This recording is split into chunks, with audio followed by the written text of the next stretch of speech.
What's up, everybody? Welcome back to the Svetz Series. Josh Svetz here, and today we're back on the East Coast. You know, it was a nice little time in the West Coast, but yeah, we gotta come back. But it's time for a review of Astroworld, Travis Scott. It's finally here. I thought this shit was gonna be the new Detox, and with that, let's go. Travis Scott is a Houston hip-hop artist who rose to prominence with producer credits on Kanye West's Yeezus, as well as hard-hitting singles like Upper Echelon, this very party, druggy, booming bass track that was my first introduction to him. But his EPs and mixtapes didn't really match the hype. However, he absolutely shocked a lot of music fans when he dropped his debut album, Rodeo, in 2015. One of the most ambitiously produced albums of this decade. This had great features, amazingly lush but still dark and moody production, a lot of great producer credits, as well as good singing and just a cool vibe from Travis himself. The beat switches were also seamless, and just everything about this musically was kind of intoxicating. So his follow-up, Birds in the Trap Sing McKnight, had a ridiculous amount of anticipation, which it just fell short of. And while he does say that this isn't his second album, this is a mixtape, it still just wasn't a great follow-up. There are some good tracks here, there are some interesting features, but he's not really pushing anything production-wise. The cool thing about Travis Scott was he was able to take that Young Thug and Future sound and turn it into something his own, something advanced. Whereas on Birds, he sounds a lot more like his contemporaries. And when he announced that he was going to do a joint mixtape with Quavo, wow. Like, I was in. I was totally sold. I thought this could be something on Watch the Throne level.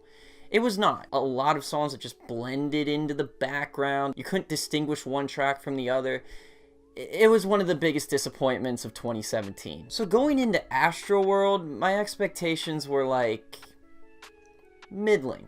While I like a lot of what Travis Scott does, and I like his vibe and his overall presentation, it can get old, and we've seen that in the last two releases. So he'd have to do something new, innovative, or at least bring in some really interesting people. Now we've finally got it, and it's one of the most ambitiously produced projects of this year, which should be no surprise with producers like Mike Dean, and then you've got Thundercat and Tame Impala, all each having tracks on this. Plenty of other great producers in the mix here. To me, this album is really Travis's amusement park, kind of basing it off of the loss of his amusement park, Six Flags in Houston.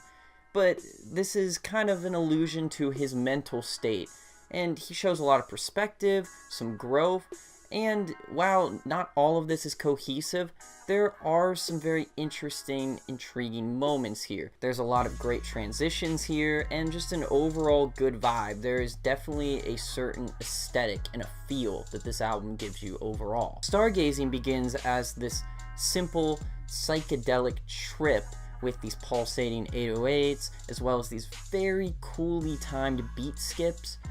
But there is a point in the track where there's this high-pitched refrain that you can't even really make out, but when you look up the lyrics, it's actually a reference to this girl came into his life and saved him. I'm not sure if that's about Kylie Jenner, or if that's about his daughter Stormy. Essentially, he's saying that that moment, or whoever that girl is, has kind of calmed him down and changed his path overall. Carousel lives up to its name with its breezy spinning production and an out of nowhere Frank Ocean feature that just sounds like pure bliss. Travis didn't really list any of the features on Spotify when this dropped, but even though you would eventually figure out the features, to have Frank Ocean as your first feature, Sicko Mode, though, it kind of halts the album's momentum with two very cringeworthy Drake verse chorus things. Especially Oh my god. Especially when Drake tries to brag about taking Xanax as prescribed so he could be out like a light. Like, this man, first of all, it's bad to brag about Xanax with all the shit going on, but I don't think you can efficiently brag about taking Xanax as prescribed for flight anxiety. You know, like how people actually take Xanax.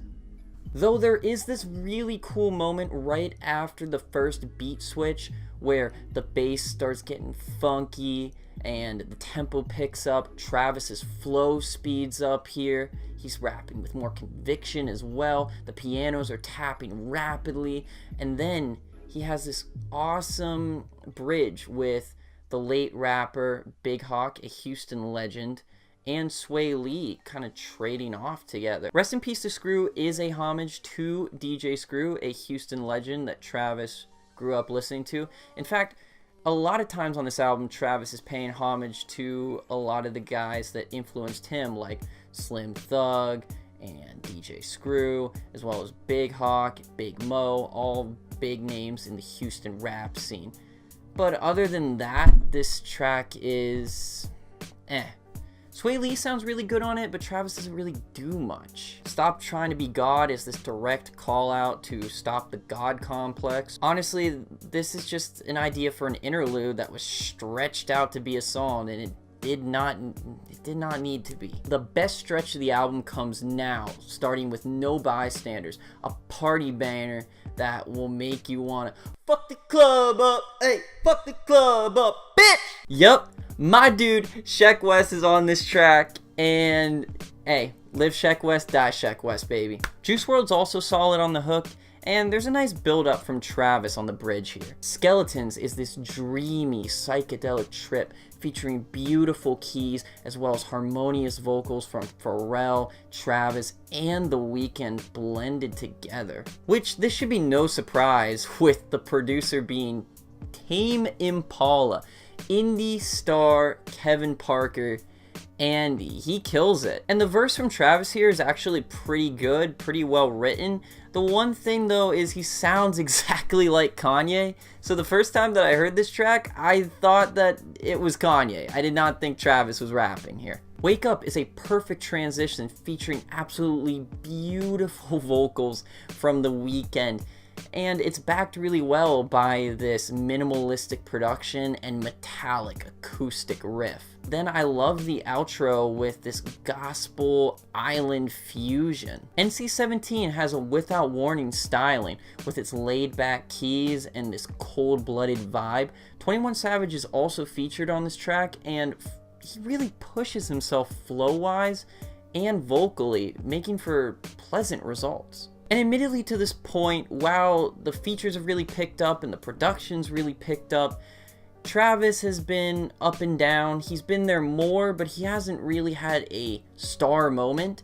That all changes on AstroThunder. This depressed Night Drive track has Travis reflecting on if this is the life that he wants to live, or what is the life that he actually wants now that he's grown, now that he's matured, now that he's seen the rise of fame.